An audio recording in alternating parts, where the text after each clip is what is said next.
So hey photographer বন্ধুরা, কেমন আছো সবাই? নতুন একটা ভিডিওতে তোমাদের সবাইকে স্বাগত। সো আজকের এই ভিডিওর টপিক হচ্ছে লেন্সের ভ্যারিয়েন্ট। বিগিনার বলো বা মিডলেস্ট বলো বা যারা মোটামুটি মাঝ পথে চলে এসেছো, তাদের অনেকের এখনো কনফিউজ হয় যে আমি যে লেন্সটা ইউজ করছি সেটাই ভালো না আমি এর থেকে আপডেট করবো। প্রথমে লেন্সের ভ্যারিয়েন্ট বলার আগে তোমাদেরকে বলে দিই, আমরা বাস করি কিন্তু পশ্চিমবঙ্গে, আর আমরা কাজ করি কিন্তু এখানে। বেশিরভাগ যারা আমার ইউটিউবে ভিডিও দেখো, আর এখানে মার্কেটটা খুব একটা ভালো না এখনকার সময়, খুব কাজে রেশারেশি, খুব বাজেটই খুব কম হয়। তো তার জন্য বলবো যে হিউজ পরিমাণে একটা টাকা ইনভেস্ট করে দিও না এখন তোমার গ্যাজেটের উপরে। আগে একটু কাজবাজ করো, একটু চারদিকটা দেখো কেমন কি কাজ চলছে, তারপরে বুঝে শুনে টাকাটা ইনভেস্ট করো। কারণ দিন শেষে তোমার টাকাটাই সব, ঠিক আছে? কারণ এই কাজ করে তুমি তোমার টাকাটা যাতে পাও সেটাও একটু মাথায় রেখো। তো চলো তোমাদের লেন্সের ভেরিয়েন্টটা আমি বলে দিই, কেমন একটা লেন্সের সাথে কোন লেন্সটা ইউজ করলে তোমার ওভারঅল একটা ওয়েডিং এর কাজ হয়ে যাবে। তো আজকের আমি তো নিকন ইউজার, তো আমি নিকনের ঠিকঠাক বলতে পারবো। যারা ক্যানন, সোনি, ফুজিল ফিল্ম বা আলাদা যে ব্র্যান্ড আছে তারা তাদের মধ্যে একটু দেখে নিও। আমি যে লেন্সের মানে এটা বলবো কত এমএম, তার সাথে একটু মিলিয়ে নিলে তোমাদের যে সমস্যাটা থাকবে আদার যে ব্র্যান্ড ইউজ করো সেগুলো হয়ে যাবে। তো প্রথমে আসি ফটো। তো এখনকার ওয়েডিং এর ক্ষেত্রে প্রাইম লেন্সটা বেশি ইউজ হচ্ছে। জুম লেন্স বলতে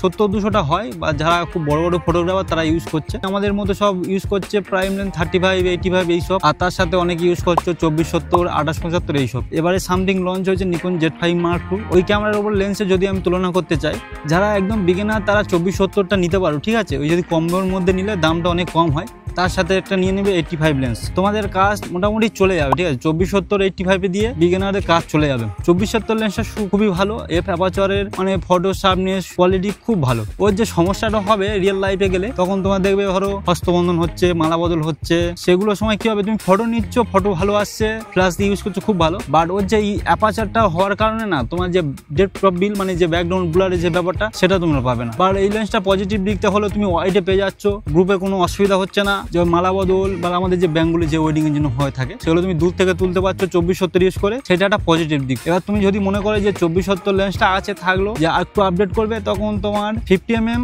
নাহলে 35mm। এবার 50mm নিলে কি সমস্যা হবে, ওই জায়গাটায় 50mm চলবে না। 35mm এমন একটা লেন্স যে আমাদের এই সব দিকে চলে যাবে, এইসব মালা বদল, টুকটাক হস্তবন্ধন, সিঁদুরদান, এগুলো। 35 আর 24-70 মধ্যে ডিফারেন্সটা হচ্ছে, দেখো আমি যখন ওই সিঁদুরদানের ক্লোজ আপ নেবো, তখন যদি আমি 24-70টাকে জুম করেও নিই, তখন সেই ফিলটা আসবে না, ঠিক আছে? সেই সামনে যে ফোরগ্রাউন্ডটা একটু বোকে হবে, ব্যাকগ্রাউন্ডটা একটু ব্লার হবে, মাঝখানে নাকের কাছে যে সিঁদুরটা পড়ছে, যেমনটা হয় আর কি তোমরা দেখেছো, এইগুলো 24-70 সেই ফিলটা দেবে না। হয়তো তুমি জুম করে তুললেও এই ডেপথ অফ বিলটা দেবে না, তখন তোমাকে আবার লেন্সটা চেঞ্জ করতে হবে। তোমার 1-1.5 বছর পরে করলেও হবে। যারা একদম বিগিনার তারা 24-70 আর 85 একটা নিয়ে নিও, কারণ এখনকার সময় যেটা চলছে ওটা যারা আউটডোর তুলবে, যা করবে, এটা তো বুলারওয়ালা ফটো লাগবে, ঠিক আছে? বুলারওয়ালা দেখাতে হবে যে এত ভালো ক্যামেরা কিনেছো, সব করেছো, একটা ব্যাকগ্রাউন্ড হয়তো বুলার হচ্ছে না, মানে সেই লেন্স নেই তোমার কাছে। তাই আমার রেকমেন্ড 24-70 আর 85 দিয়ে বিগিনাররা কাজ শুরু করো। এরপরে তোমরা 1 বছর কাজ করার পরে একটা 35 নিয়ে নেবে, ব্যাস, তোমাদের আর কিছু লাগবে না। এটা যদি সেম রেজাল্টে আসি, সাপোজ তুমি Z5 II নিয়েছো, তারা ভিডিও করবে, তাদের তো 24-70 তেমনটা কোনো কাজ নেই। তোমরা এটা নিয়ে নেবে 35mm, যেটা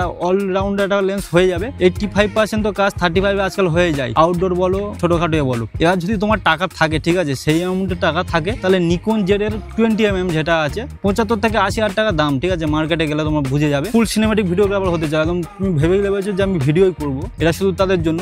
35mm, 20mm, আর কিছু লাগবে না। এবার যদি তোমার টাকা লেগে থাকে 85টা লাগাতে পারো। আরো বেশি হচ্ছে কি ভিডিওটা ডেপথ অফ ফিল বা আউটডোরে পাওয়ার জন্য লাগবে না প্রথমে দিকে 85, তুমি 35 আর 20mm, আবার এনডি ফিল্টার, গিম্বেল যেগুলো আছে সেগুলো নিয়ে নিও। সো এটা গেল ভিডিও। এবার যদি আমি আমার উদাহরণ দিই, আমি এতদিন 35 আর 85টা দিয়ে আমি ফটো তুলে এসেছি। আগে সিজনে আমার কিছু কিছু জায়গায় সমস্যা হচ্ছে যে 35-এও মানে গ্রুপ মারতে পারছিলাম না, বা এতটা শর্ট জায়গায় ওয়েডিং করা হচ্ছে, মানে ওয়েডিং কভার, যে হস্তবন্ধন, মেয়ে ওই সাইডে, ছেলে এই সাইডে হাতে হাত দিচ্ছে, বসে আছে, সেই ফটোটা একসাথে নেবো, সেটাও 35 আসছে না, এমন শর্ট জায়গায় বিয়ে হয়েছে। সেজন্য এশিয়ান শুরু হওয়ার আগে আমি একটা 24mm নিয়েছি, আগে যে ভিডিওটা তোমরা দেখেছো। সো এক্ষেত্রে আমার লেন্স কম্বিনেশনটা পুরো হয়ে গেছে, 24mm, 35, 85, আর আমার একটা বাড়িতে 50mm আছে, সেটাও মাঝে মাঝে লাগে, মানে ব্যাগে থাকে আর কি। তো সেটা দেখতে গেলে আমার 24mm, 35, 50mm, 85, মানে আমার সব ভেরিয়েন্টের লেন্স আছে। প্রাইম লেন্স ব্যবহার করার আগে তোমাদের কিছু জিনিস মাথায় রাখতে হবে। আউটডোরের ক্ষেত্রে কি হয়, তুমি একজনের ফটো তুলছো, একজনকে দাঁড় করিয়ে দিয়েছো, তুমি আগে পিছু করছো, মাথায় ছুটছো, সবই ঠিক আছে। বাট রিয়েল লাইফে যখন তুমি ওয়েডিং এর ভিতরে প্রাইম লেন্স ইউজ করে এইসব সিঁদুরদান,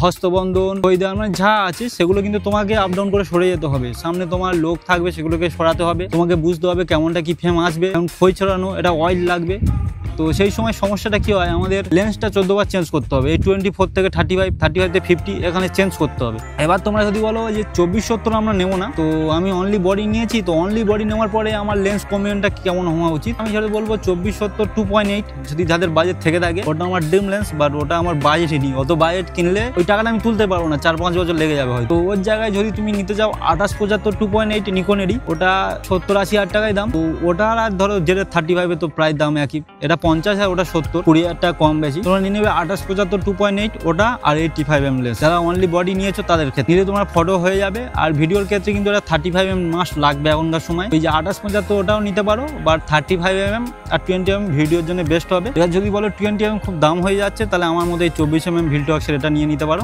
এর ভিডিও ফোকাসও ভালো। বলছো না আমার কাছে অনেক টাকা আছে, আমি হিউজ ইনভেস্ট করবো, তার ক্ষেত্রে কি হবে, সোজা সিম্পল দুটোই লেন্স যথেষ্ট। 24-70 2.8 নিয়ে নাও, আর একটা 85 নিয়ে নাও। যদি 85 1.2 নিতে পারো তো নিয়ে নাও, 2.5 লাখ টাকা দাম। আর 24-70 1.5 লাখ টাকা, আর তার সাথে একটা ভালো বডি Z6 III বা Z5 Mark II নিতে পারো। বা তোমাদের যদি সোনি বা ক্যাননে যাও, সোনির হচ্ছে Mark 5 আছে, Mark 4, ক্যাননে হচ্ছে R6 II, সব ব্র্যান্ডের আছে, যে ব্র্যান্ডে তোমার ভালো লাগে সে ব্র্যান্ডে তুমি নিতে পারো। এই ছিল লেন্সের কম্বিনেশনটা। মানে দিন শেষে জটিলতা নয়, খুব ছোট ছোট জিনিস, তোমার নিজের উপর ডিপেন্ড করবে কেমন কোন জায়গায় কোথায় ইউজ করছো, পার ডে কত টাকা নিয়ে তুমি ফ্রিল্যান্সিং করছো, বা নিজের ওয়েডিং যে তোমার পেজ আছে ওয়েডিং ওনার, তুমি দিন শেষে নিজের উপর ডিপেন্ড করবে কত টাকা তুমি ইনভেস্ট করতে চাইছো। তো সব কিছুর উপর ডিপেন্ড করে, ঠিক আছে। যে তোমার একটা লেন্স ভালো লাগবে তাহলে তুমি কিনতে পারবে না। এমন আমার ড্রিম লেন্স 24-70 2.8, বা ভালো লাগলেও কিছু করার নেই। আমার কাছে টাকা থাকলেও আমি ওটা ইনভেস্ট করতে পারবো না, কারণ ইনভেস্ট করার পরে আমি টাকাটা আমার কাছে তুলতে পারবো না। যে ওই লেন্সটা নেওয়ার পরে তুমি যদি বলো যে আমি 5 করে নিই, আমার 6,000 দিতে হবে, যে ওনার আছে সে দেবে না, সে বলবে ভাই 5ই পাওয়া যায়, তুই লেন্সটা ফেরত দিয়ে আয়, আমার অত বাজেট নেই। তো এটাই হচ্ছে সমস্যা। লেন্সটা নেওয়ার আগে তোমার চারদিক দেখতে হবে, ঠিক আছে, কেমন কোন কাজ আছো, কোথায় কাজ করছো, সে বাজেট দেবে কিনা। লেন্সটা নেওয়ার পরে হয়তো তুমি কোয়ালিটি ইমপ্রুভ হলো, ফটো শার্পনেস মানে বেশি পেলে আর কি, সব ভালো সব বুঝলাম, কিন্তু তুমি এক্সট্রা টাকা পাবে না, সেটা তোমার পকেট থেকে যদি তুমি ঘাটতি করে ক্লায়েন্টের ফটো কোয়ালিটি বাড়িয়ে করে দিতে পারো, যদি তোমার সেরকম মানসিকতা থাকে তো তুমি করতে পারো। তো এই ছিল আজকের এই ভিডিওটা, আশা করি সবাই বুঝতে পেরেছো। আর যদি কোনো বিষয়ে সমস্যা হয় অবশ্যই আমাকে কমেন্ট করো আর মেসেজ করতে পারো।